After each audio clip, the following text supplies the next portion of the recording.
जी हाँ दोस्तों, पति ब्रह्मचारी सीरियल में आ चुका है एक दिलचस्प मोड़। जब प्रथम ने राध्या को दे दिया आईएएस बनने का अल्टीमेटम और साफ कर दिया कि अब उनका रिश्ता सिर्फ नाम का होगा।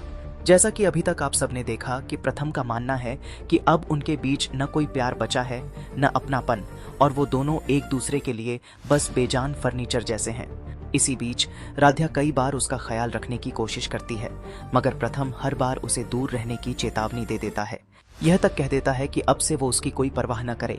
वहीं दूसरी ओर घर के हालात भी कुछ कम तूफानी नहीं हैं। सास के सामने टिफिन सर्विस शुरू करने का आइडिया आता है, जिसे सुनते ही सास भड़क उठती है और राध्या पर घर का खर्चा बढ़ाने का आरोप लगाकर इस आइडिया को पूरी तरह ठुकरा देती है।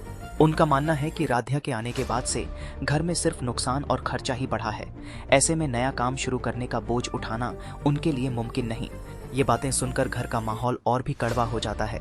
लेकिन दोस्तों, असली धमाका तब होता है जब प्रथम का रवैया अचानक बदलता है। प्रथम यह भी कह देता है कि वो राध्या के सपनों को पूरा करने में उसकी पूरी मदद करेगा, ताकि कल को उसे ताना देने का कोई मौका न मिले। अब बड़ा सवाल ये है कि क्या राध्या इस चुनौती को स्वीकार कर पढ़ाई में जुट जाएगी और अपने सपनों को नई उड़ान दे पाएगी, या फिर घर के ताने, रिश्तों की तलखी और प्रथम की सख्त शर्तें उसके हौसले को तोड़ देंगी।